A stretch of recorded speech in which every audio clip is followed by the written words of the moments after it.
Hello all. Today's topic will be EXP and LN7 Taillights. These are part of what makes the EXP quite recognizable compared to, say, an Escort.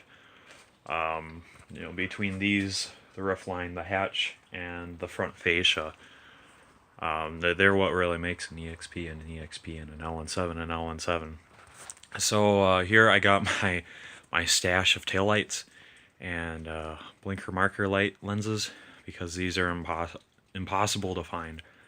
And I got real lucky and I have a few leftovers because no one makes these anymore. And these will only fit EXPs and LN7s. They're interchangeable, so they both fit each other just fine, but they only fit EXPs and LN7s and nothing else will. So Escort GT lenses won't fit back in here. Camaro taillights don't fit. Regular Escort taillights don't fit. And then these from the EXP don't fit Camaros or Fox bodies or Escorts or anything. So these taillights are unique and specific to EXPs and EXPs only, and vice versa. So on the left we have a first gen EXP taillight. You know it's an EXP one because it's all red. The LN7s came in black with the red stripe. But the second gen EXPs came with the blacked out taillights with the red stripe. I think the red ones all became black in like 85, 86, something like that. Turn markers, I don't think they changed. All of mine are the same within my 82s and 83s. But yeah, finding these is incredibly hard. Each one sells for 100 plus on eBay, and they all crack because they're big. Obviously, they're pretty big. You can see that that's about 1.5 feet long. 6 inches wide there on the triangle, and then the triangle portion sticks out a ways, so that pops off and breaks easy when it's not in a vehicle, or if you bump into it with another car or a heavy enough box. It doesn't take much to ruin these, and then you're out a taillight and it'll take forever to replace it. But anyways, I have this one flipped over. That is an EXP taillight out of like an 82 or 83. Doesn't really matter because they were all either that or that. But yeah, anyways, with these, there's a whole bunch of holes for the lights to go into. Far left is reverse. Far left is the license plate light. The next one over to the right is the reverse light, and then the next 3 are for braking lights and regular running lights, and then there's a tiny one on the far right for part of the turn signal lights. And then all of those have a couple ports with rubber gaskets on them, so you don't get moisture or anything in there, unless you crack the lens, of course. But yeah, that's what they look like. And then there's just a few bolts that hold it on there. Or, I'm sorry, a few big fender washer nuts that hold it on there. I think they're size 8s maybe. Everything on these cars is metric, so I think they're 8s. And then it just fits well inside the back couple cavities here. You can see maybe you can't see, it's a little dark, but there's an oval on the left, big oval in the center with a couple ports for your lights, and then one last port for your other lights and stuff. That will light up your license plate, your reverse light, things of that nature. And when put together, they fill up this void nice. My car's getting body work. We'll be done with that real soon here. When it gets warm out, we'll take it back out and we'll finish the body work. So yeah, when you put a taillight in this slot, something like my convertible here. Let me dress it up for you. I see that my bed sheets are draping all over it. So that's what it looks like. Kind of hard to see. I know it's a little dark in here, but it fits well. All the lines are nice and organized.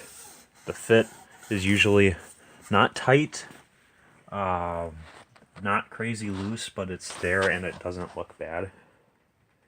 Unlike some newer cars, if you see a tail light or a headlight on it, it could look like bad panel fit just because of the shape of the headlight or whatever, because like these are tapered. And these cars are fairly straight. There's not much for curves on them. So the body fit on these is usually really good. Except for my deck lid, but that's because they had to chop up the hatch to make this a convertible.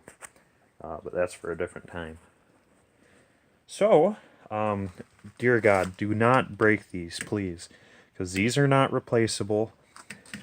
They're almost as hard to come by as the front nose clip, and do not break these. These are mendable though. I don't know if you can melt them back together if you have a crack in yours, but I know you can fill up the cracks with Bondo, and that's not an issue at all that I'm aware of. Like over time, sun yellows them, they crack and check and stuff, and then you get these little craters here. So that crap happens, but you can fill it up with Bondo. Like I did with this one here, and it comes out just fine. It's smoother than it looks, but I still have some sanding to go. Wasn't able to get sand much of it last summer. And then the same with the front air dam, you can Bondo that up. Same with the bumper, you can Bondo up all the rough spots, all the cracks, craters, whatever have you. I got a small crack in my bottom there that I need to look into fixing somehow. I'll probably, because it's cracked all the way through, but the piece is still on there. So what I think I'll do is I'll fiberglass patch the backside, then sand the top, fill the top in with body filler, and then I'll sand that to a perfect fit, and then this will be good to go. So, yeah. That's what you need to know when you're working with these front clips and taillights. With front clips, panel fits really snug on these, and then because they're plastic, you can get them shaped into whatever way you'd need to make it look tidy. My hood's misaligned, so don't worry about that. But yeah. It's real easy to work on these as long as you have just a little bit of patience. It doesn't take much to get these things perfect. This is the original paint. This is a 1982. I think that is the 3N or 3M color code. And then this is not the original paint. This car was repainted when it had the accident on that fender I was showing you. The entire thing got repainted. They did an okay job. I just wish the paint was a better match. But if you could see this in the sun, that is a really brilliant shade of blue. I can't wait to have it all done. I already painted up my interior, so I'm just waiting on body work, obviously, and then paint booth. So yeah.